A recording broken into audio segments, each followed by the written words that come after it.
രണ്ട്, കോൺഗ്രസ് എടുത്ത വലിയൊരു പ്രധാനപ്പെട്ട ഒരു സ്റ്റെപ്പുണ്ട്. ആ സ്റ്റെപ്പ് നമ്മൾ കാണണം. കോൺഗ്രസ് ഒരു കോർ കമ്മിറ്റിയെ വെച്ചിരുന്നല്ലോ. ആ കോർ കമ്മിറ്റിയിലേക്ക് 3 പേരെ എടുത്തു. അതിലൊന്ന് പി ജെ കുര്യനാണ്. പി ജെ കുര്യൻ്റെ കാര്യം ഞാൻ പറയുന്നില്ല. പക്ഷെ ബെന്നി ബെഹനാനെയും MK രാഘവനെയും ആ കോർ കമ്മിറ്റിയിൽ അത് നിർണായകമായിട്ടുള്ള ഒരു തീരുമാനം, കോൺഗ്രസിന് വിജയമുണ്ടാക്കി കൊടുക്കാൻ കഴിയുന്ന അതിനിർണായകമായിട്ടുള്ള ഒരു തീരുമാനമാണ് ഈ 2 ജനകീയ നേതാക്കളെ അതിലേക്ക് എടുത്തത്. രണ്ടാമത് UDF അനുകൂലമായി വന്ന ഏറ്റവും പ്രധാനപ്പെട്ട ഘടകം ക്രിസ്ത്യൻ സമുദായവും UDF പുറകിൽ പോളറൈസ് ചെയ്തു. അപ്പം അതുകൊണ്ട് ആ ശ്രമം എന്ന് പറയുന്നത് അത് ചില മാപ്ര ദൃശ്യമാധ്യമങ്ങൾ ചർച്ചയിലേക്ക് കൊണ്ടുവരുന്നതാണ്. അതൊന്നും നടക്കാൻ പോകുന്നില്ല. പിണറായി വിജയൻ ഒരു കാരണവശാലും ഈ സ്ഥാനത്ത് നിന്ന് മാറിക്കൊടുക്കും എന്ന് എനിക്ക് 1% പോലും വിശ്വസിക്കാൻ സാധ്യതയില്ല. നമസ്കാരം. തദ്ദേശ തെരഞ്ഞെടുപ്പ് ഫലം വന്നതിന് ശേഷം UDF കേന്ദ്രങ്ങൾ വലിയ ആഹ്ലാദത്തിലാണ്. വളരെ നിർണായകമായിട്ടുള്ള ചില തീരുമാനങ്ങളൊക്കെ ഇന്ന് പ്രതിപക്ഷ നേതാവ് പുറത്തുവിട്ടിട്ടുണ്ട്. അതായത് CK ജാനുവും PB അൻവറും വിഷ്ണുപുരം ചന്ദ്രശേഖരനും ഒക്കെ മുന്നണിയിലേക്ക് എത്തിയിരിക്കുന്നു. പക്ഷേ ഈ ഒരു ശ്രമമൊക്കെ കൊണ്ട് അധികാരം UDF കയ്യിലേക്ക് എത്തും എന്ന് നമ്മൾ കരുതുന്നുണ്ടോ? കരുതാമോ? സുമേഷ്, ഇതിനകത്ത് ഏറ്റവും പ്രധാനപ്പെട്ടൊരു വിഷയം തദ്ദേശ സ്വയംഭരണ തെരഞ്ഞെടുപ്പിലെ വിധിയാണ്. ഞാൻ വ്യക്തിപരമായി തന്നെ ഈ തെരഞ്ഞെടുപ്പൊക്കെ പ്രഖ്യാപിക്കുന്നതിന് മുമ്പ് പല കോൺഗ്രസ് നേതാക്കന്മാരോടും പറഞ്ഞൊരു കാര്യം ഞാനിപ്പം ഓർക്കുകയാണ്. ഞാൻ അവരോട് പറഞ്ഞത്, നിങ്ങൾ സംസ്ഥാനതല വിഷയങ്ങൾ എടുത്ത് ക്യാമ്പയിൻ നടത്തി സംസ്ഥാനതല വിഷയങ്ങൾക്ക് മേൽ ഈ തെരഞ്ഞെടുപ്പ് നിങ്ങൾ തീരുമാനിപ്പിച്ചില്ല എങ്കിൽ അപകടമാണ്. ഇത് പ്രാദേശിക തലത്തിലാണ് തെരഞ്ഞെടുപ്പ് നടക്കുന്നതെങ്കിൽ, ഞാനിപ്പോൾ പറയുമ്പോഴാണ് ഓർത്തത്, പ്രാദേശിക വിഷയങ്ങളുടെ മുകളിലാണ് തെരഞ്ഞെടുപ്പ് നടക്കുന്നതെങ്കിൽ ഒരു സംശയവും വേണ്ട, നിങ്ങൾക്ക് അഡ്വാൻറ്റേജ് കിട്ടില്ല എന്ന് പറഞ്ഞപ്പോൾ എന്നോട് പല കോൺഗ്രസ് നേതാക്കന്മാരും എൻ്റെ സുഹൃത്തുക്കൾ പറഞ്ഞ ഷാജാനെ അത് പഞ്ചായത്ത് തെരഞ്ഞെടുപ്പല്ലേ, അതുകൊണ്ട് അതൊരു പ്രാദേശിക വിഷയങ്ങളുടെ മേലൊക്കെ വരാനാണ് സാധ്യത എന്ന് പറഞ്ഞ് എന്നെ നിരുത്സാഹപ്പെടുത്തുകയാണ് ഈ കോൺഗ്രസ് നേതാക്കന്മാർ ചെയ്തത്. പക്ഷേ എന്താ ഫലമുണ്ടായത്? 100% ഞാൻ പറഞ്ഞിടത്തേക്കാണ് കാര്യങ്ങൾ വന്നത്. സംസ്ഥാനതല വിഷയങ്ങളുടെ അടിസ്ഥാനത്തിലാണ് തെരഞ്ഞെടുപ്പ് തീരുമാനിക്കപ്പെട്ടത്. അതിൻ്റെ ഭാഗമായിട്ടാണ് UDF ഒരു മുൻതൂക്കം ഉണ്ടായത്. ഞാനിത് പറയാൻ കാര്യം എന്താ, ഞാനിത് വേറൊരു കോണ്ടെക്സ്റ്റിൽ 2006 തെരഞ്ഞെടുപ്പ് ഫലം വെച്ചുകൊണ്ട് ഞാൻ പറഞ്ഞിരുന്നു. എന്നെന്താണെന്ന് ചോദിച്ചു കഴിഞ്ഞാൽ, എല്ലാ കാലത്തും ഈ ജാതീയ വർഗീയ ശക്തികളുടെ സമൂഹത്തിലെ സ്വാധീനം വലിയ ചർച്ചാ വിഷയമാണല്ലോ. മറ്റേ വെള്ളാപ്പള്ളി നടേശൻ്റെയും മറ്റേ സുകുമാരൻ നായരുടെയും പുന്നല ശ്രീകുമാർ അവരൊക്കെയാണ് എന്നൊക്കെ പറഞ്ഞ അവരുടെ വീട്ടിൽ പോയി കാലത്തിരിക്കുന്നതൊക്കെ നമ്മൾ നേതാക്കളെ കണ്ടുപിടി. അതെ. അപ്പോൾ ഞാനിതിനു മുമ്പ് കോൺഗ്രസ് നേതാക്കന്മാരോട് ഞാൻ പറഞ്ഞിട്ടുണ്ട്, ഈ ജാതി നേതാക്കന്മാരുടെയൊക്കെ പ്രാധാന്യത്തിന് മുകളിൽ രാഷ്ട്രീയ വിഷയങ്ങൾ വന്നാൽ വരുത്തി കഴിഞ്ഞാൽ അതാണ് നേട്ടം ഉണ്ടാക്കുന്നത് പറഞ്ഞ് ഞാൻ 2006 ഞാൻ ചൂണ്ടിക്കാണിച്ചത്. കാരണം 2006 ഈ സുകുമാരനാരും വെള്ളാപ്പള്ളിയും കിള്ളാപ്പള്ളിയും വൃത്തികെട്ടന്മാരൊക്കെ ഉണ്ടായിരുന്നു. പക്ഷെ ഉണ്ടായിരുന്നെങ്കിൽ അന്നത്തെ തെരഞ്ഞെടുപ്പിന്റെ ഫലം വന്നത് എങ്ങനെയാണ്? PS അച്യുതാനന്ദൻ ഉയർത്തിയ രാഷ്ട്രീയ വിഷയങ്ങളുടെ അടിസ്ഥാനത്തിലാണ് തെരഞ്ഞെടുപ്പ്. അതിൻ്റെ പശ്ചാത്തലത്തിൽ ഈ തെരഞ്ഞെടുപ്പിലും രാഷ്ട്രീയ വിഷയങ്ങൾ കൊണ്ടുവരണമെന്ന് ഞാൻ പറഞ്ഞു. അവർ കൊണ്ടുവന്നില്ല. പക്ഷേ രാഷ്ട്രീയ വിഷയങ്ങളിൽ മേൽ ജനങ്ങൾ വോട്ട് ചെയ്തു. ആ രാഷ്ട്രീയ വിഷയങ്ങൾ കേന്ദ്രബിന്ദുവാക്കി കൊണ്ടുവന്നില്ല. എന്നെപ്പോലുള്ള ചില ഒറ്റയാന്മാരുടെ പങ്കും ചെറുതല്ല എന്ന് പറയാൻ ഞാൻ ആഗ്രഹിക്കുകയാണ്. ഞാൻ അവകാശപ്പെടുകയാണ്. ഞാൻ ഈ പറഞ്ഞ പോലെ ഉമേഷ് ബാബു, ജോസഫ് സി മാത്യു അങ്ങനെയൊക്കെ ഉള്ള ഒറ്റപ്പെട്ട് പ്രവർത്തിച്ചിരുന്നവരുടെ പ്രവർത്തനം ചെറിയ പങ്ക് വഹിച്ചിട്ടുണ്ട്. ഇപ്പം നമ്മൾ തന്നെ DNA ന്യൂസ് മലയാളത്തിൽ നമ്മൾ തന്നെ തെരഞ്ഞെടുപ്പിന് മുമ്പ് ഒരു 10-30 ഇന്റർവ്യൂകൾ നമ്മൾ ചെയ്തിട്ടുണ്ട്. അതെല്ലാം 1,00,000 മുകളിൽ വ്യൂവേഴ്സ് ഉണ്ടാണ്. എല്ലാം ആൾക്കാർ കാണുന്നു എന്നുള്ളതാണ്. എല്ലാം അരമണിക്കൂർ വീതമുള്ള വിശകലനാത്മകമായിട്ടുള്ള സാധനം. അപ്പോൾ അതുകൊണ്ട് തന്നെ സംസ്ഥാനതല വിഷയങ്ങളാണ് ഇത് തീരുമാനിച്ചത്. ഇത് തീരുമാനിച്ചത് കൊണ്ടാണ് UDF സമഗ്രമായൊരു വിജയം നേരിടാൻ കഴിയും. അപ്പോൾ അതിൽ നിന്ന് തന്നെ വരുന്ന ഒരു നിരീക്ഷണം എന്ന് പറഞ്ഞാൽ എന്താ? അതിൽ നിന്ന് വരുന്നൊരു നിരീക്ഷണം എന്ന് പറയുന്നത്, സംസ്ഥാന വിഷയങ്ങൾ കേന്ദ്രീകരിച്ചുകൊണ്ട് UDF ഈ തെരഞ്ഞെടുപ്പ് കാലത്ത് ഒരു പ്രചരണം നടത്തിയില്ല എന്നുള്ളതാണ്. അവർ ശബരിമലയൊക്കെ പറഞ്ഞെങ്കിലും പറയേണ്ട രീതിയിൽ അവർ പറഞ്ഞില്ല. ജനങ്ങൾ ഏറ്റെടുത്തുകൊണ്ടാണ് ഇത് വന്നത്. അവരതിൻ്റെ ഇടയിലും രാഹുൽ മാങ്കൂട്ടം വിഷയം കൊണ്ടുവന്ന് ഇതിനെ ഒരു ഇമേജ് ക്ലീൻ നോക്കി CPM ട്രാപ്പിൽ വീഴുകയായിരുന്നു. പക്ഷെ ജനങ്ങൾ അത് ഭരണവിരുദ്ധ വികാരം ആഞ്ഞടിച്ചു, ജനം മാറ്റി ചിന്തിച്ചു, അത്രേ ഉള്ളൂ. അപ്പോൾ അത് UDF ഒരു കോൺഫിഡൻസ് ഉണ്ടാക്കുന്ന ഒരു വിഷയം തന്നെയാണ്. അതിൽ ആരും തർക്കമില്ല.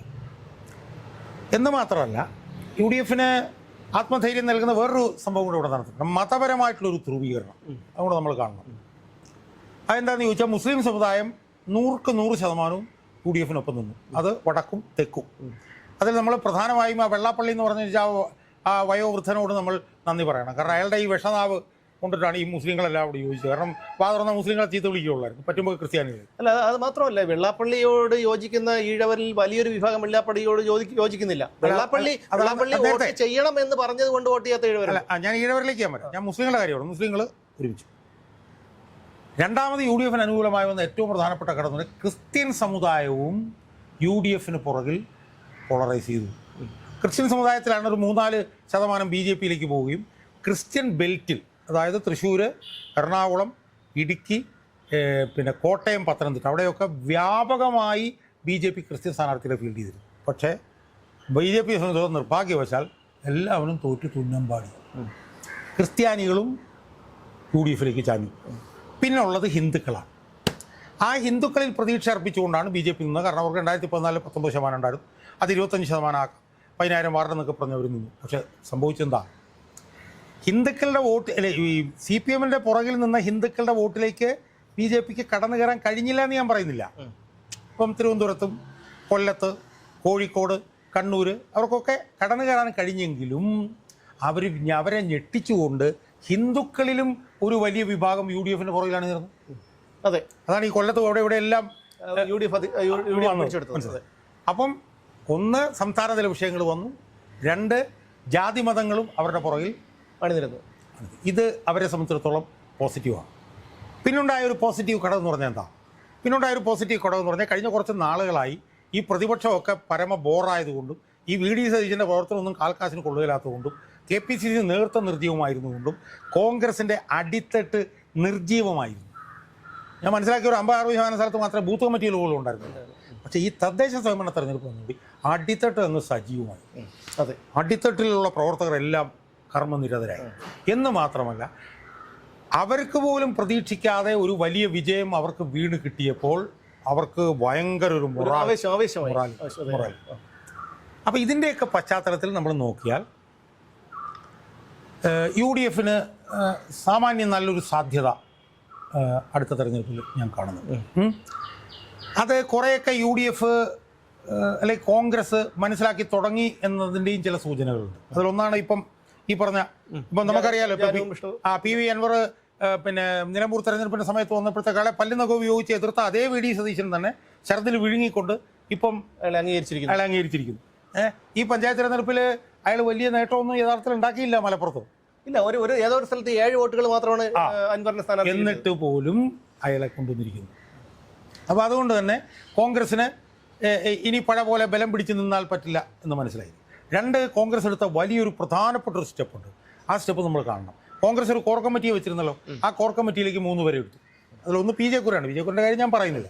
പക്ഷേ ബെന്നി ബെഹനാനെയും എം കെ രാഘവനെയും ആ കോർ കമ്മിറ്റിയിൽ, അത് നിർണായകമായിട്ടുള്ള ഒരു തീരുമാനം, കോൺഗ്രസിന് വിജയമുണ്ടാക്കി കൊടുക്കാൻ കഴിയുന്ന അതിനിർണായകമായിട്ടുള്ള ഒരു തീരുമാനമാണ് ഈ 2 ജനകീയ നേതാക്കളെ അതിലേക്ക് എടുത്തത്. അപ്പം അതുകൊണ്ട് തന്നെ ഇനിയുള്ള അടുത്ത 3 മാസക്കാലം കോൺഗ്രസ് യു ഡി എഫും ശ്രദ്ധയോടുകൂടി മുന്നോട്ട് പോയാൽ അവർക്ക് ഒരു വിജയം നേടാൻ വേണ്ടിയിട്ട് കഴിയും. പക്ഷേ അവിടെയും ചില ഇഫ്സും ചില ബഡ്സും ഒക്കെ ഉണ്ട്. കാരണം ഈ പഞ്ചായത്ത് തെരഞ്ഞെടുപ്പ് പോലെ അത്ര സുഖകരമാകണം എന്നില്ല ഈ നിയമസഭാ തെരഞ്ഞെടുപ്പിൻ്റെ സ്ഥാനാർത്ഥി നിർണ്ണയം. കാരണം പ്രതീക്ഷിക്കാതെ ഇത്രയും സീറ്റിൽ വിജയിച്ചതോടുകൂടി ഓരോ മണ്ഡലത്തിലും 4-5 പേര് വീതം പിന്നെ മുണ്ടുമുറുക്കി ഇറങ്ങിയിട്ടുണ്ട്. ഇപ്പം തന്നെ ഇറങ്ങിയിട്ടുണ്ട്. പലരും എന്ത് മന്ത്രിയാവണമെന്നുള്ള ചിന്ത പോലും ചിന്തിച്ചു തുടങ്ങിയിട്ടുണ്ട് എന്നാണ് കേൾക്കുന്നത്.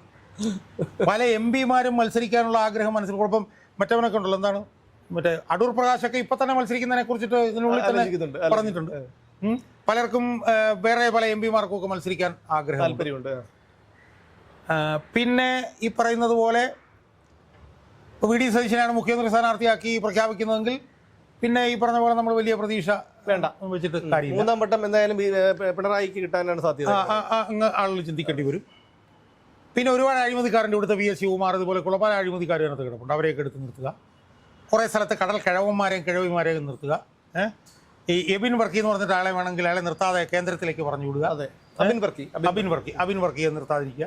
അപ്പോൾ അതുകൊണ്ട് ഈ കോൺഗ്രസ് പിന്നെ ഈ എന്താണ് മഹിളാ കോൺഗ്രസിൽ തന്നെയുള്ള ജബി മേത്തർ എന്ന് പറഞ്ഞൊരു സ്ത്രീയുണ്ട്, ചുക്കുഞ്ഞു നമ്പ് അറിയാത്തൊരു സ്ത്രീ, അവരെ വേണം മത്സരിപ്പിക്കുക. അപ്പം അതുകൊണ്ട് ഈ ഉണ്ടാക്കിയ അഡ്വാൻറ്റേജ് കളയാൻ കഴിയുന്ന ഒരു സംവിധാനമാണ് UDF. ഇപ്പോൾ ഉദാഹരണത്തിന് തിരുവനന്തപുരം കോർപ്പറേഷൻ തന്നെ നമ്മൾ എടുക്കും. 9 നിന്ന് 19 സീറ്റിലേക്ക് അവർ വന്നല്ലോ, എങ്കിലും ഒരു 6-7 സീറ്റ് അവർ തന്നെ കളഞ്ഞിട്ടുണ്ട്. ഉദാഹരണത്തിന് ആക്കുളം എന്ന് പറഞ്ഞാൽ എൻ്റെ മണ്ഡലം, അവിടെ കഴിഞ്ഞ തവണ ജയിച്ച സുരേഷുണ്ട്. അടുത്തവണ അയാളുടെ ഭാര്യയെ നിർത്തി. അപ്പം ഞാൻ പറഞ്ഞു സുരേഷ് ശരിയല്ല. അല്ല സാറേ, സാറ് വിചാരിക്കുന്ന പോലല്ല, അത് ഞാൻ ചെയ്ത വികസന പ്രവർത്തനം കണ്ട് എൻ്റെ ഭാര്യയ്ക്ക് കൂട്ടി. അതായത് ആരാണ് പിന്നെ സുധേറാണ് സുരേഷ്. സുരേഷിൻ്റെ ഭാര്യയാണല്ലേ, അപ്പോൾ അതുകൊണ്ട് കുത്തി എന്ന് പറഞ്ഞു. അപ്പം അത് കഴിഞ്ഞിട്ട് അയാളുടെ പിന്നെ ചുവരെഴുത്ത് കണ്ടു, അതിൽ നിന്ന് സുധാ സുരേഷ്. അപ്പോഴും ഞാൻ അയാളെ ഫോൺ ചെയ്തു, നിങ്ങളിത് ചെയ്യരുത്, നിങ്ങൾക്ക് ഗുണം ചെയ്യില്ല. ഒരിക്കൽ തമാശയ്ക്ക് ഞാൻ പറഞ്ഞു മിക്കവാറും അടുത്ത തവണ നിൻ്റെ മകളായിരിക്കുമല്ലേ എന്ന് ഞാൻ ചോദിച്ചു. അപ്പോൾ പറഞ്ഞു അല്ല അങ്ങനെയല്ല, അത് ഞാൻ അത്രയ്ക്ക് ഇഴുകിച്ചേർന്നാണ് ജനങ്ങളുമായി പ്രവർത്തിച്ചുകൊണ്ടിരുന്നത് എന്ന് പറഞ്ഞു. കഴിഞ്ഞ തവണ അവൻ ജയിച്ചത് വേണ്ട 80 വോട്ടിന് മറ്റാണ്. CPM ഒരുപാട് കുത്തിയിട്ടാണ് കൂട്ടി. അവൻ ഇത്തവണ 200 ചില്ലാനും വോട്ട് തോറ്റു. പുള്ളിയുടെ വൈഫ് 200 ചില്ലാനും വോട്ട്. സന്തോഷമായി കാണുമ്പോൾ. ഉള്ളൂർ ജോൺസൺ ജോസഫ് എന്ന് പറഞ്ഞൊരു തന്നെ നിർത്തി. 995 മുതൽ ജയിക്കുന്ന ആളാണ്. ഉള്ളൂരിൽ നിന്ന് ജയിക്കും, നാലാഞ്ചിറയിൽ നിന്ന് ജയിക്കും, എല്ലായിടത്തും നിന്ന് അയാൾ ജയിക്കാറുണ്ട്. പക്ഷേ ഇത്തവണ അയാൾക്ക് രോഗമില്ലാത്ത ഒരവയവവും ബാക്കിയുണ്ടായിരുന്നില്ല. നടക്കാൻ പോലും കൈ പിടിച്ചാണ് നടത്തിയിരുന്നത്. അയാൾ നിന്നു, അയാൾ നല്ല ജയിച്ചു. തോറ്റു അയാൾ തോറ്റു. അല്ല അയാൾ തോറ്റു. ഉള്ളൂർ CPM ജയിച്ചു. അതുപോലെ തന്നെ വേറൊരു സ്ഥാനാർത്ഥി, അവരുടെ കൂടുതൽ വിശദാംശങ്ങൾ ഞാൻ പറയുന്നില്ല, അവർ ഡയാലിസിസിന് വിധേയമാക്കിക്കൊണ്ടിരുന്ന ഒരു സ്ത്രീയാണ്. അവർ സ്കൂട്ടറിനെ പുറകെ നിന്നാണ് വോട്ട്. അത് മാത്രമല്ല അവരുടെ ഭർത്താവ് കൗൺസിലറായിരുന്നു. അല്ല, അവരുടെ ഭർത്താവ് കൗൺസിലറില്ല, അവരുടെ ഭർത്താവ് റിയൽ എസ്റ്റേറ്റ് അല്ല ചേന്തി അനി എന്ന് പറഞ്ഞിട്ടൊരു റിയൽ എസ്റ്റേറ്റ്. അപ്പോൾ അവർ തോറ്റു. അതുപോലെ പൗണ്ട് കടം എന്ന് പറഞ്ഞൊരു സ്ഥലത്ത് MA വാഹിദ് എന്ന് പറഞ്ഞൊരു നിർബന്ധത്തിന് കോൺഗ്രസ് സ്ഥാനാർത്ഥിയെ നിർത്താതെ മുസ്ലിം ലീഗിൻ്റെ സ്ഥാനാർത്ഥി നിർത്തി. അവിടെ കോൺഗ്രസ് വെറുതെ ജയിച്ചു. അപ്പോൾ ഒരു 4-5 സീറ്റെങ്കിലും ഇതിനിടയിലും ഇവർ കൊണ്ട് കളഞ്ഞിട്ടുണ്ട്. അപ്പോൾ ഇതുപോലെ കളയാൻ കെൽപ്പുള്ള ഒരു സംവിധാനമാണ് UDF. അത് കഴിഞ്ഞ 2024 തെരഞ്ഞെടുപ്പിൽ നമ്മൾ കണ്ടതാണ്. പക്ഷേ നമുക്കിപ്പോൾ ചിന്തിക്കാൻ കഴിയുന്നത് കോൺഗ്രസ് ഇതുപോലുള്ള വൃത്തികേടുകളൊന്നും കാണിക്കില്ല എന്ന് അനുമാനിക്കാം, പ്രതീക്ഷിക്കാം. ഇപ്പം ഞാൻ പറയട്ടെ, ഞാനിപ്പോൾ എന്നെ പോലുള്ള ഒറ്റയാന്മാർ, ഞാൻ ഉമേഷ് ബാബു പോലുള്ള ഒറ്റയാന്മാർ, ഞങ്ങളൊക്കെ അതിശക്തമായി പിണറായി വിജയനെതിരെ പോരാടുന്നവരാണ്. പക്ഷേ ഞങ്ങൾ VD സതീശൻ്റെ നേതൃത്വത്തിനെ ഞങ്ങൾ പിന്നെ വിമർശിക്കാറുണ്ട്. അത് യുക്തിഭദ്രമാണ്. അതുകൊണ്ടാണ് VD സതീശൻ്റെ പ്രവർത്തനം എന്തായിരുന്നു എന്ന് കണ്ടിട്ടാണ് ഞങ്ങൾ വിമർശിക്കാറുണ്ടായിരുന്നു. ഞങ്ങൾ KPC നേതൃത്വത്തെ വിമർശിക്കാറുണ്ടായിരുന്നു. ഇപ്പോൾ കഴിഞ്ഞ സുമേഷ് ബാബു പിന്നെ ചാനലിരുന്ന് പറയുന്നുണ്ടായിരുന്നു, എന്ത് വങ്കത്തരം, അയാൾ ചോദിച്ചതാണ്, എന്ത് വങ്കത്തരമാണ് KPC പ്രസിഡന്റ് ചെയ്യുന്നതെന്ന് അയാൾ ചോദിച്ചു. എന്താണെന്നറിയോ, ഈ വലിയ വിജയം കിട്ടിക്കഴിഞ്ഞപ്പോൾ അയാളുടെ ആദ്യത്തെ പ്രസ്താവന എന്താണെന്നറിയോ, മുന്നണിയിൽ നിന്ന് പോയവരെല്ലാം തിരിച്ചു വരണം. അല്ല, ഈ എങ്ങനെയാണ് ഈ ഗണേഷ് കുമാർ അഥവാ ഇനി വന്നെങ്കിൽ തന്നെ ജോസ് കെ മാണിയെയും ഗണേഷ് കുമാറിനെയൊക്കെ എങ്ങനെയാണ് UDFിലേക്ക് വലിച്ചു? അപ്പം അതാണ് ഉമേഷ് ബാബു പറഞ്ഞത്. ജയിച്ചു കഴിഞ്ഞിട്ട് ഇതുപോലുള്ള വങ്കത്തരങ്ങളാണ് പിന്നെ കോൺഗ്രസ്. ഈ ഒരൊറ്റ പ്രസ്താവന കൊണ്ട് എത്ര വോട്ട് മാറും അറിയോ? ഞാൻ പറഞ്ഞു വന്ന പോയിന്റ് എന്താണെന്ന് വെച്ചാൽ, ഇതുപോലെയുള്ള വിഷയങ്ങൾ വരുമ്പോൾ ഞങ്ങൾ കണ്ണും മൂക്കും ഇല്ലാതെ ഞങ്ങൾ വിമർശിക്കാറുണ്ട്. അത് ഞങ്ങൾ വിമർശിക്കുന്നത് LDF വരാതിരിക്കാൻ വേണ്ടിയിട്ടുള്ള വിമർശനങ്ങളായിട്ട് കാണാനുള്ള വിശാല മനസ്കത ഈ കോൺഗ്രസ്സുകാർക്കില്ല. അപ്പം ഞാൻ VD സതീശനെ കഴിഞ്ഞ കുറച്ച് കാലങ്ങളായി വിമർശിക്കുന്നുണ്ട്. അപ്പോൾ എന്നോടൊരു കോൺഗ്രസ് നേതാവ് പറഞ്ഞു, ഷാജാനെ പിന്നെ പിണറായിയേക്കാൾ ഷാജാനോട് ദേഷ്യം പിന്നെ VD സതീശനാണെന്ന്. അപ്പം ഞങ്ങളെയൊക്കെ ചേർത്ത് പിടിക്കില്ല എന്നുള്ളതും ഞങ്ങൾക്ക് അത്ര പ്രശ്നമൊന്നുമില്ല. ഇപ്പോൾ UDFകാർ ചേർത്ത് പിടിക്കുമെന്ന് കണ്ടിട്ടൊന്നുമല്ല ഞങ്ങൾ രാഷ്ട്രീയ പ്രവർത്തനം നടത്തും. പക്ഷേ ഞങ്ങളെപ്പോലെ UDFിനേക്കാൾ ശക്തമായി പിണറായി വിജയനെതിരെ കണ്ണും മൂക്കും നോക്കാതെ പ്രവർത്തിക്കുന്ന CPMൻ്റെ വോട്ട് ബാങ്കിനെ അഡ്രസ്സ് ചെയ്യുന്ന ഞങ്ങളെപ്പോലുള്ളവരെ ചേർത്ത് പിടിക്കാൻ ഈ കോൺഗ്രസ്സുകാരന്മാരെ നോക്കണ്ടേ? അവരത് ചെയ്യുന്നില്ല. അപ്പോൾ അതുകൊണ്ടാണ് ഞാൻ പറഞ്ഞത്, അടുത്ത തവണ ഇത്രയൊക്കെ ദൂഷിച്ചിട്ടും അടുത്ത തവണ പിണറായി വിജയനെ കൊണ്ടുവരാൻ കഴിവുള്ള ഒരു സംവിധാനമാണ് കോൺഗ്രസ്. പക്ഷേ അവർക്ക് തലയ്ക്ക് വെളിവ് റിയാലിറ്റി ഡോൺ ചെയ്യും എന്നാണ് പൊതുജനങ്ങളും ഞങ്ങളെപ്പോലെയുള്ള പൊതുപ്രവർത്തകരും വിശ്വസിക്കുന്നത് എന്നാണ് എനിക്ക് തോന്നുന്നത്. പക്ഷേ അത് മാത്രമല്ല, ഇപ്പോൾ LDF ഒരു പ്രസ്താവന കൊണ്ടുവന്നിട്ടുണ്ട്. അതായത് അടുത്ത മുഖ്യമന്ത്രി സ്ഥാനാർത്ഥിയായി KK ശൈലജ, കാരണം ഉള്ളതിൽ കൊള്ളാവുന്ന ഒന്ന് എന്ന് അവർ തന്നെ അവകാശപ്പെടുന്നത്, അവരുടെ ഒരു അഴിമതിയൊക്കെ പിന്നീട് പുറത്തു വന്നത് നമ്മൾ കണ്ടതാണ്. അപ്പോൾ KK ശൈലജയെ മുഖ്യമന്ത്രി സ്ഥാനാർത്ഥിയായി നിർത്തി തെരഞ്ഞെടുപ്പിനെ നേരിടാനുള്ള ഒരു തന്ത്രം LDF മേനയുന്നുണ്ട്. ഇനി അഥവാ ഇത് എൽ ഡി എഫ് ഭൂരിപക്ഷം കിട്ടിയെന്നിരിക്കട്ടെ, മുഖ്യമന്ത്രി സ്ഥാനാർത്ഥിയായി കെ ശൈലജയെ ഉയർത്തിക്കാട്ടിയാണ് പ്രചരണം നടത്തിയെന്നിരിക്കട്ടെ, എന്താകും സ്ഥിതി? പിണറായി വിജയൻ അധികാരത്തിന്റെ ലഹരി മറുപടി കൂടെ പറയണ്ട, ചോദിക്കുക. അപ്പൊ അതിൽ എന്റെ മറുപടി രണ്ടാണ്. ഒന്ന്, ഈ കെ ശൈലജ എന്ന് പറഞ്ഞു കഴിഞ്ഞാൽ വലിയൊരു സ്വർണ്ണ വിഗ്രഹമായിട്ടൊന്നും ആരും കാണണ്ട. അവരന്ന് കോവിഡിന്റെ കാലത്ത് കുറച്ചാൾ മെച്ചപ്പെട്ട രീതിയിൽ ആരോഗ്യമന്ത്രി ആയി എന്നുള്ളത് ഒഴിച്ചാൽ അവർക്കെതിരെ അഴിമതികളുണ്ട്. കോവിഡ് കാലത്ത് ഈ കിറ്റ് ഇതുണ്ടല്ലോ, മാസ്ക്, ഗ്ലൗ, അതിൻ്റെയൊക്കെ പേരിൽ വലിയ അഴിമതി ആരോപണങ്ങൾ ലോകായുക്തയിൽ PPE കിറ്റുമായി ബന്ധപ്പെട്ട് കിടപ്പുണ്ട്. അവര് വടകരയിൽ മത്സരിച്ചു, എന്താ സംഭവിച്ചത്? വടകരയിൽ ഒന്നിച്ചില്ല ലക്ഷം വോട്ടിനാണ് അവർ തോറ്റത്. ഇനി ഈ മാങ്ങ വീണ് മുയൽ ചത്തു എന്ന് പറഞ്ഞതുപോലെ ഇനി എന്തെങ്കിലും കാരണം കൊണ്ട് തെരഞ്ഞെടുപ്പിൽ LDFന് ഭൂരിപക്ഷം കിട്ടിയാലും PS അച്യുതാനന്ദൻ്റെ അനുഭവം നമ്മുടെ മുന്നിലുണ്ട്. പാവം പിടിച്ച PS-നെ 90 വയസ്സ് കഴിഞ്ഞിട്ട് 140 മണ്ഡലങ്ങളിൽ കൊണ്ടുപോയി കാണിച്ച് വോട്ട് പിടിച്ചു. ജയിച്ചു കഴിഞ്ഞപ്പോഴത്തേക്കും പുറംകാലം കൊണ്ട് തൊഴിൽ ഒഴിച്ചിട്ട് പിണറായി വിജയൻ കയറി വന്നു.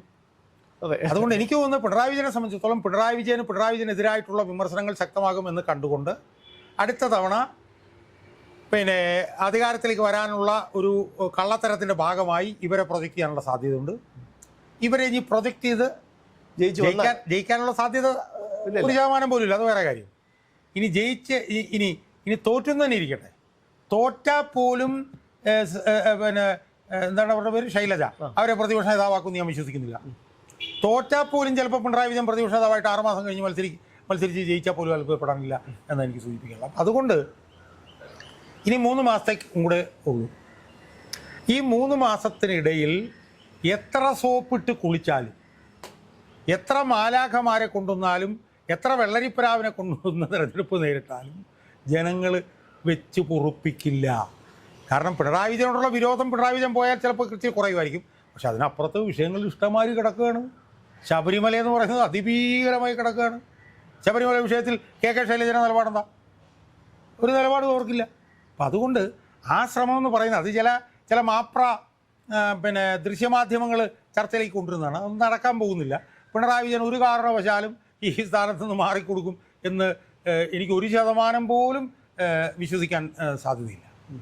അപ്പോൾ എന്തായാലും ഈ പറഞ്ഞതുപോലെ തന്നെ ഇതൊക്കെ ആദ്യം ചിന്തിക്കേണ്ട ഒരു കാര്യമാണ്. ഈ കതിരിന്മേൽ കൊണ്ടുവന്ന് വളം വെച്ചിട്ട് കാര്യമില്ല എന്ന് പറഞ്ഞതുപോലെയാണ് ഇപ്പോൾ LDFന്റെ അവസ്ഥ. ഇതൊക്കെ നമ്മുടെ ആദ്യകാലം മുതൽ തന്നെ എല്ലാ അഴിമതികൾ പലതരത്തിലുണ്ടായിരുന്നു. ഇടതും വലതും മാറി മാറി വന്നപ്പോഴും അഴിമതികളുണ്ടായിരുന്നു.